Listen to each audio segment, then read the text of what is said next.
This is Gene, and I'm on the surface. And as I take man's last step from the surface, back home, for some time to Le come, 12 décembre 1972, quand le dernier astronaute de l'équipage Apollo 17 se résolut à quitter la surface de la Lune, c'était déjà la 6e fois que les Américains foulaient le sol de notre satellite. Le programme Apollo exprimait une volonté politique visant à démontrer à tous la suprématie américaine. De fait, pour la Terre entière, ce saut dans l'univers représenta quelque chose d'irréversible. we leave as we came, and God willing, as we shall return. Les astronautes parlent toujours d'un retour éventuel à la Lune. Pourtant, elle ne fait pas partie des programmes spatiaux des 20 années à venir. Godspeed the crew of Apollo 17.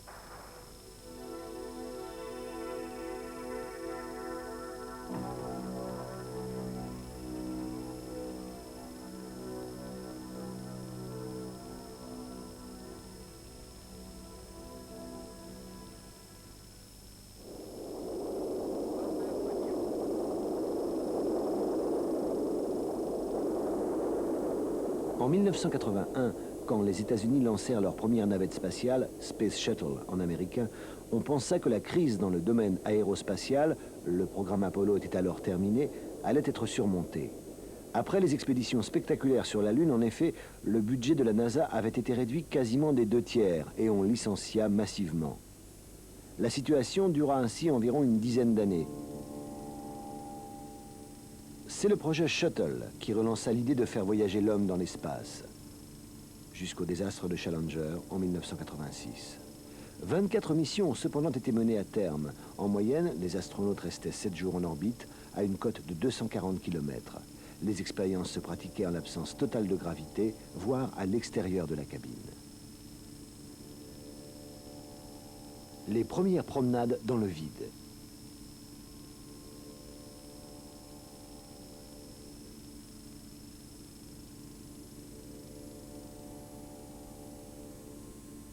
À long terme, la navette servira de moyen de transport pour atteindre l'objectif que la recherche aérospatiale s'est fixé d'ici à la fin du siècle, construire une station spatiale habitée par l'homme.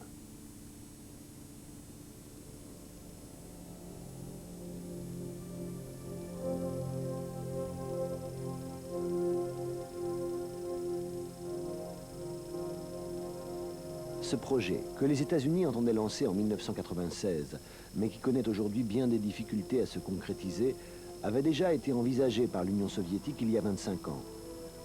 Dès 1971, Soyouz 1 tournait autour de la Terre. Aujourd'hui, c'est Mir, la station spatiale russe de la 3e génération, qui est en orbite.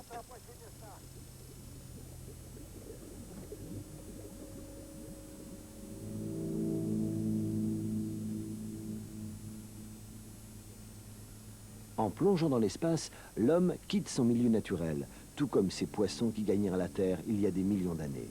Mais pour s'adapter en l'absence de gravité, l'homme, au contraire, doit retourner à cet élément d'où la vie naquit il y a des millions d'années, l'eau.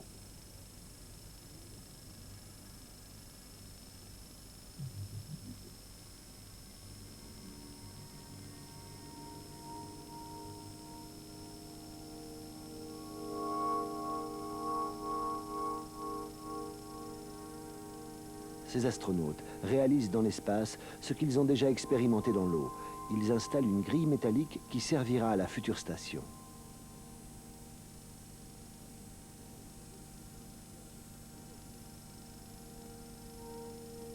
Le projet de station spatiale a déjà été modifié depuis sa première conception.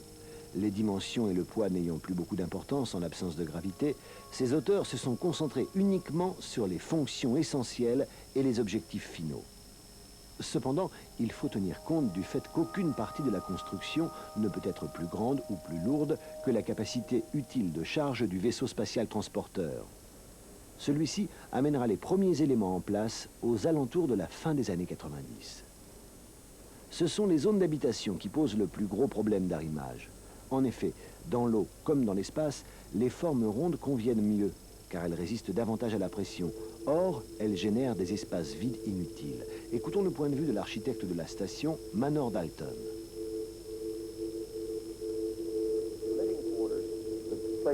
Les espaces d'habitation et les zones de travail sont au centre de la station, car il faut de l'espace libre autour du vaisseau pour permettre l'amarrage sans problème des navettes d'appui. Les collecteurs de rayons solaires doivent pouvoir tourner librement pour être toujours dirigés vers le Soleil, d'où la nécessité d'un espace permettant ces mouvements.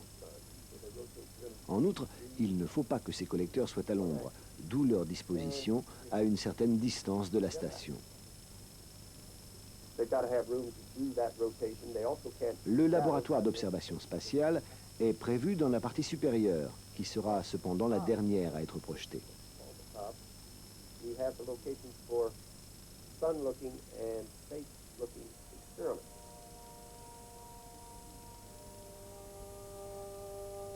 Depuis cette position, on peut observer n'importe quel objet dans l'espace profond, indépendamment de la longueur d'onde de la lumière qu'il diffuse.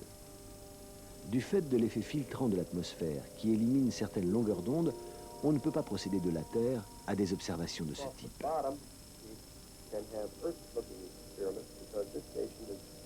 Dans la partie inférieure de la station, on installera des dispositifs de recherche pointés sur la Terre. Dans la mesure où l'orbite de la station aura toujours la même inclinaison par rapport à la surface terrestre, comme vous pouvez le voir, pour garantir une bonne observation, il est fondamental que cette partie soit toujours tournée vers la Terre.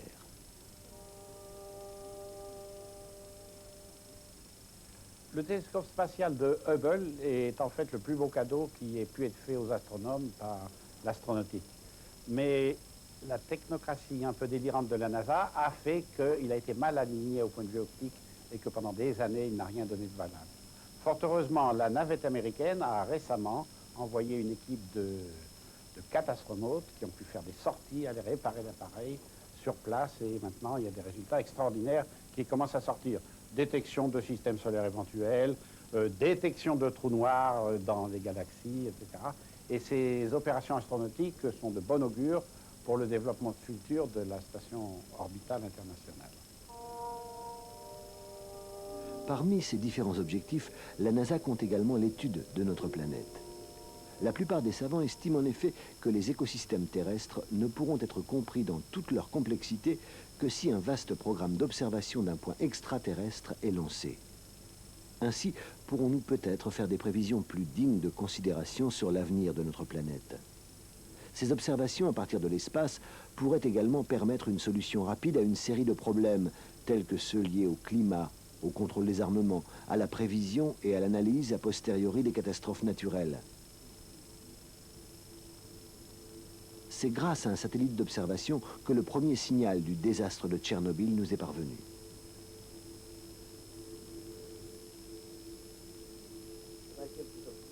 Avec le temps, les observations depuis l'espace se sont avérées indispensables. Là, il y a une sorte d'usine. Nous n'avons pas pris une forme ronde car n'étant pas pressurisée à l'oxygène, cette partie de la station n'est pas soumise à une forte pression. C'est ici que l'on pourra réparer les laboratoires et les satellites en les interceptant sur leur orbite. 2 missions Shuttle ont déjà mené à terme cette partie de l'opération.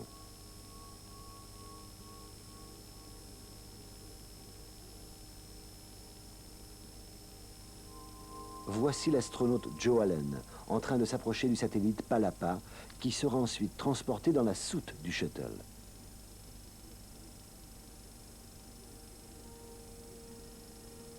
C'est l'astronaute Anne Fisher qui dirige les opérations depuis l'intérieur de la navette.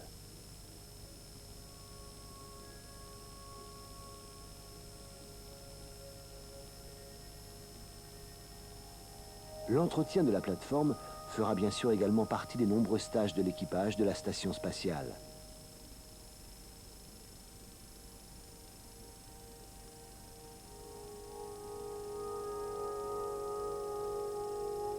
Jusqu'à maintenant, les astronautes américains ont passé 130 heures à bord de la station qui circule à 32 000 km/h autour de la Terre.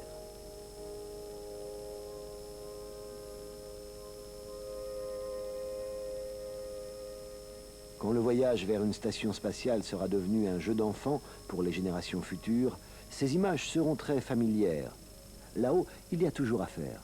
Actuellement, environ 1 millier de satellites tournent autour de la Terre. Par l'apport de nouveaux modules, les astronautes pourront les modifier pour les adapter aux nouvelles technologies. De nombreuses expériences classiques seront réalisées à nouveau dans les laboratoires spatiaux, mais selon les conditions inédites de l'espace.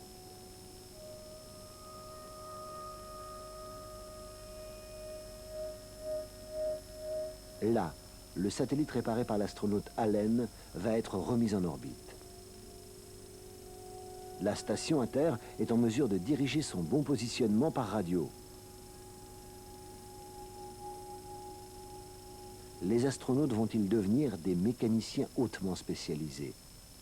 On ne pourra répondre à cette question qu'au terme de la construction de la station spatiale. Voici un modèle simulant le déploiement d'une grande structure en grille.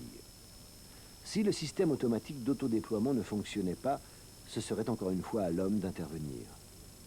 Les astronautes se sont déjà entraînés dans l'espace en manipulant les parties les plus encombrantes de la construction.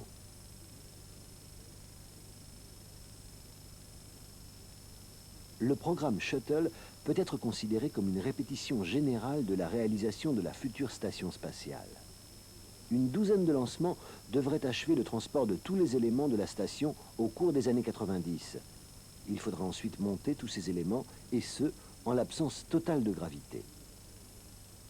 L'Europe fournirait un des différents modules de recherche et le Japon un autre, du moins selon les intentions affichées il y a peu. En fait, le projet de station spatiale dans son ensemble semble actuellement en panne. Des controverses sont toujours courts quant à la disposition interne des parties habitables, le plus possible à la dimension de l'homme. Jusqu'ici, les astronautes ont dû voler dans des appareils pleins à ras-bord de dispositifs électroniques, ce qui ne leur laissait que peu d'espace disponible.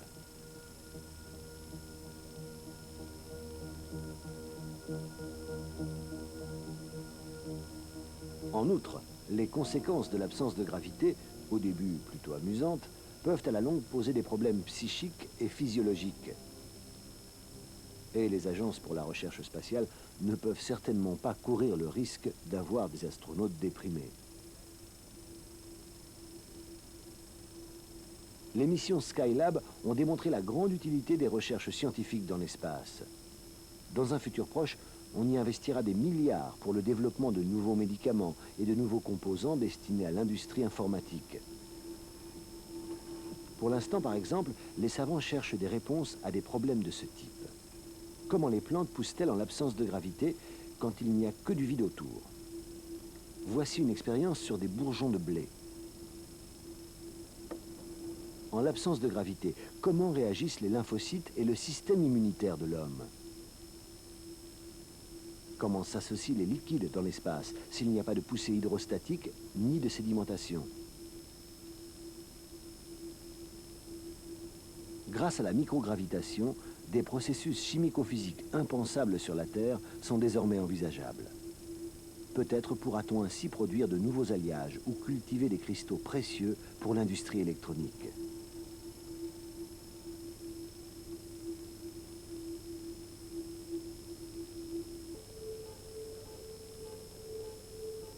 Pour l'instant, la plupart des efforts se concentrent sur la survie de l'homme. Pour réussir à supporter un long séjour dans l'espace, il faudra qu'il s'adapte à ces conditions, totalement différentes. En l'absence de gravité, les liquides du corps tendent à monter, d'où des conséquences physiques telles que la décomposition du calcium dans les os, l'atrophie des tissus, une altération de la composition du sang, du système immunitaire et des biorhythmes. Une foule de problèmes encore sans solution. Si le rêve d'une station spatiale habitée par l'homme se réalise vraiment en 1998, une présence permanente de l'homme dans l'espace deviendra enfin une réalité. La station servira de tremplin de lancement pour les vols vers la Lune, les expéditions vers Mars ou encore plus loin.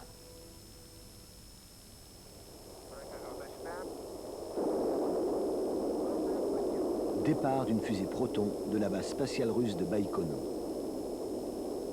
Pendant que les Américains restaient cloués à terre pendant 2 ans et demi après la tragédie de Challenger, les Russes continuèrent leurs expériences. Une variante de la station Salyut tournait depuis déjà bien des années autour de la Terre. Une deuxième station l'a rejointe en 1986, Mir, qui signifie la paix.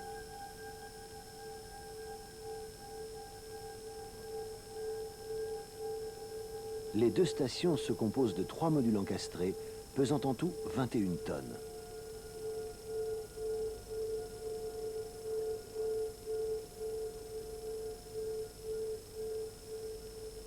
Grâce au vaisseau Soyouz, les cosmonautes peuvent se déplacer d'une station à l'autre. L'un d'eux a déjà passé plus d'1 an dans l'espace sans discontinuer.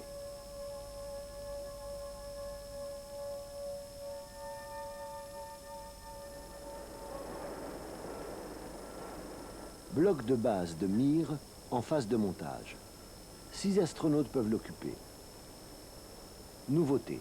À terre, on met au point des modules d'agrandissement de 20 tonnes qui seront montés dans l'espace en vue de tâches précises. C'est à les recevoir que sert le bloc d'amarrage de 2 mètres avec 5 prises à la proue. Grâce à ces modules supplémentaires, Mir peut aller jusqu'à une masse en orbite de 120 tonnes et pourra être habité par 20 cosmonautes. Une petite zone industrielle dans l'espace.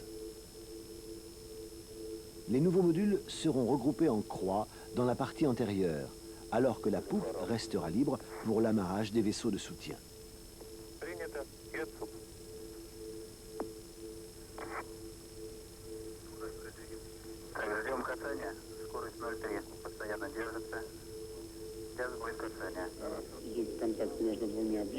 Un vaisseau de soutien s'approche de la station spatiale.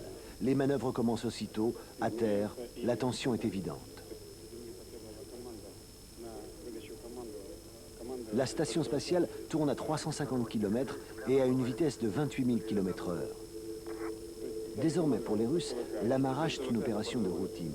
Plus de 120 manœuvres ont été effectuées jusqu'à présent, depuis la première en 1971. Mais rien n'est jamais définitivement gagné. Déjà, un vaisseau Progress a connu des difficultés d'arrimage à la station Mir, qui auraient pu gravement compromettre la poursuite de la mission.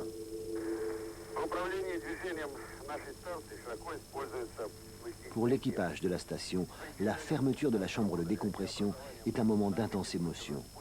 Le vaisseau Progress leur apporte de la nourriture fraîche, de l'oxygène et des souvenirs. Enregistrements et vidéos des bruits du vent, de la pluie, des oiseaux.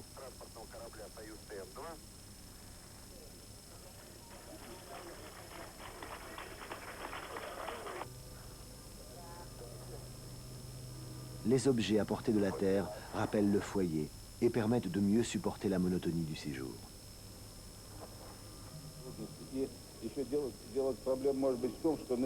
Psychologiquement, le plus difficile est de devoir cohabiter avec d'autres personnes dans un espace si réduit. Sur Terre, on n'avait pas prévu les problèmes que nous avons rencontrés. En dépit de tous les exercices et des expériences, certains phénomènes n'ont pas été pressentis. Il y a des choses impossibles à simuler. L'aspect médical ne peut pas non plus être négligé. Aucun cosmonaute ne peut a priori savoir s'il est effectivement capable de supporter un séjour prolongé dans l'espace. Et surtout, il ignore les conséquences que cela aura sur son corps. Il n'existe pas en effet de données précises en dehors de celles expérimentales. Aller dans l'espace signifie donc, comme on voit, s'exposer à un grand risque. Parmi les facteurs de risque les plus significatifs, il y a les radiations, auxquelles on est constamment exposé dans l'espace. Chacun sait que l'atmosphère de la Terre nous en protège. Aussi reste-t-il encore à découvrir dans quelle mesure l'homme parvient à les supporter, pendant combien de temps et à quelles intensités, surtout en cas de tempête solaire imprévue. L'espace est parcouru de radiations qui sont très dangereuses pour les êtres vivants, en particulier pour les humains qui iront sur la Lune, sur la planète Mars dans le futur. Quand on est en orbite basse, on est protégé par le champ magnétique de la Terre, mais en dehors de ça, on est soumis à des radiations extrêmement dangereuses dont l'effet se mesure par des REM, REM. On a le droit à un demi-REM par an, ce qui est 2 fois le niveau naturel, mais il y a des moments où le Soleil, par des éruptions extraordinaires, émet en une dizaine d'heures 1000 REM, alors que la dose mortelle est 200 REM, 500 REM seulement. Donc, il faudra que ceux qui vont loin puissent se protéger de ces éruptions soudaines dues au Soleil, et on pense qu'il faudra créer dans l'intérieur des engins spatiaux des abris en aluminium très épais, une dizaine de centimètres d'épaisseur, pour que les astronautes puissent se réfugier dans ces niches lors des éruptions solaires et les laisser passer tranquillement.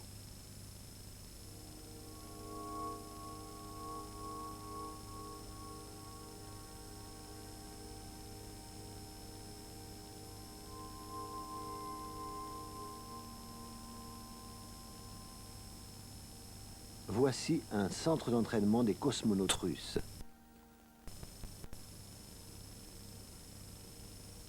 L'absence de gravité constitue toujours l'obstacle majeur. Le vide de l'espace n'est pas un danger considérable uniquement au niveau de la concentration du calcium, ce qui compromet la composition des os. Il concerne également le système immunitaire.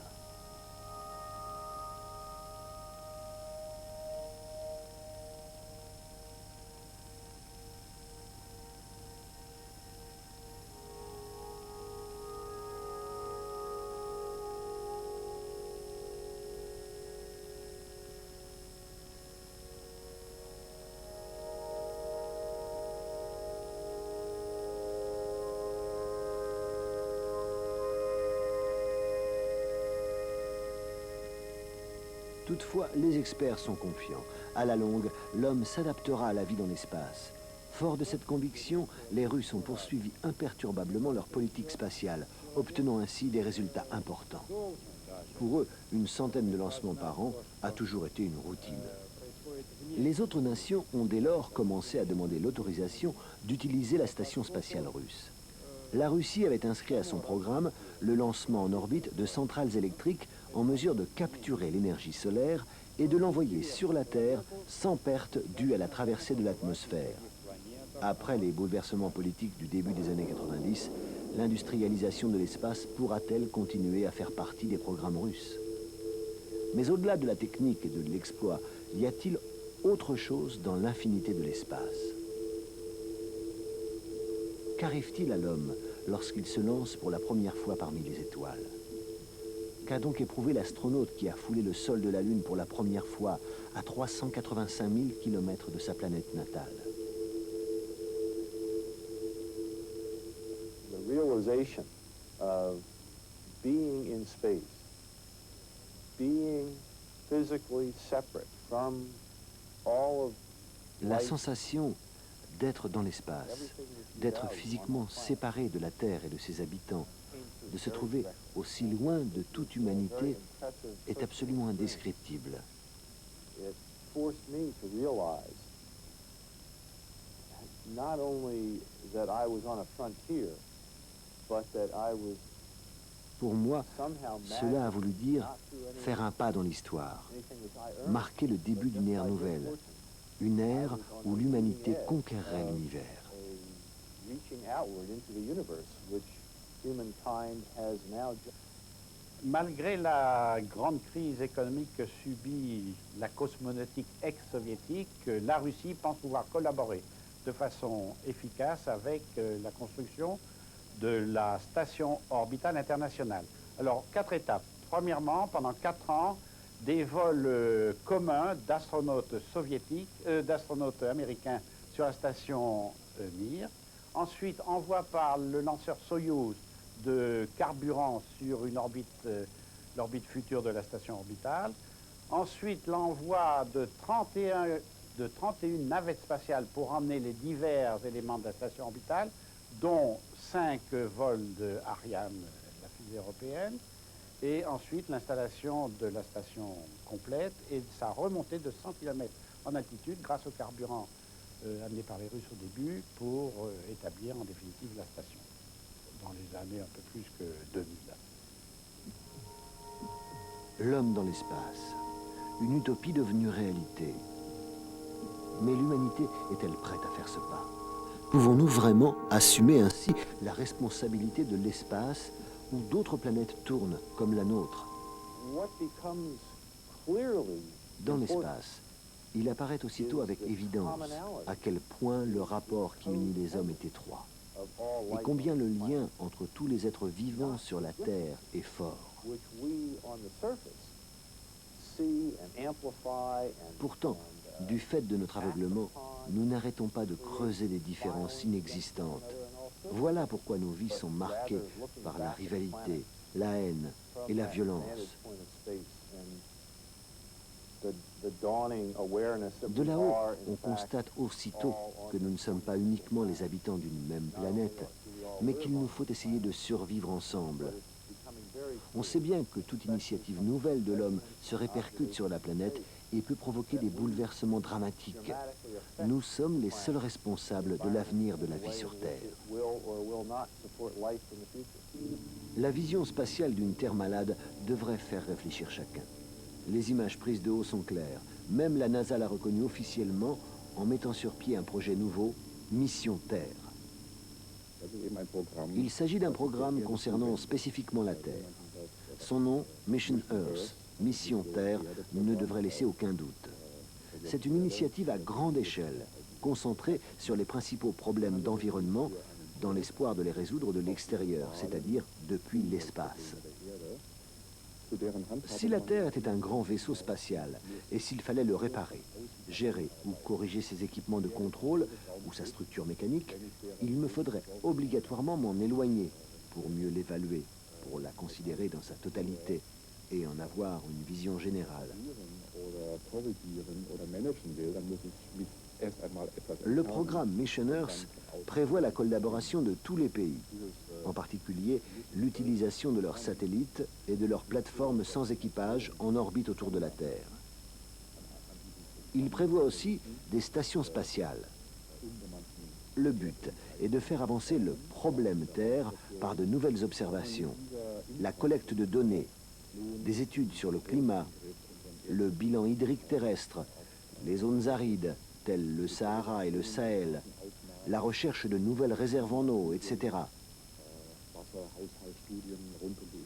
Par exemple, peut-être qu'à partir de l'espace, on pourra mesurer la quantité de neige tombant sur l'Himalaya et en déduire combien d'eau redescendra sur l'Inde, ce qui permettrait de prévoir les éventuelles inondations. Aujourd'hui, de telles informations sont encore hors de portée. Himalaya vermessen kann aus dem Weltraum und daraus errechnen kann, wie viel Wasser wird Indien bekommen, wird es daraus Überschwemmungen geben. Das ist alles Bestandsaufnahme, die heute noch völlig unmöglich ist. Un changement immédiat et radical est nécessaire, car désormais, une chose est claire. Les problèmes d'environnement du globe, de plus en plus graves, nécessitent des mesures à son échelle, globale. Seule la collaboration internationale des savants de tous les pays et dans tous les domaines permettra de réparer les dommages que nous avons infligés nous-mêmes à l'écosystème compliqué de notre planète. La NASA a déjà lancé une série d'initiatives qui vont occuper les 10 prochaines années, visant à observer et étudier de haut le malade Terre. Après quoi, pour bien diagnostiquer la maladie, les données recueillies dans l'espace et sur la Terre devront encore être cataloguées et évaluées. Des savants issus de 56 nations différentes participeront à ce travail. Dans quel but ? Établir une prospective d'ensemble sur le développement global de notre planète pour les 100 prochaines années. Une des tâches que l'histoire a confiées depuis longtemps à la science. L'observation de la Terre depuis l'espace est assurément devenue une clé de l'avenir de l'humanité.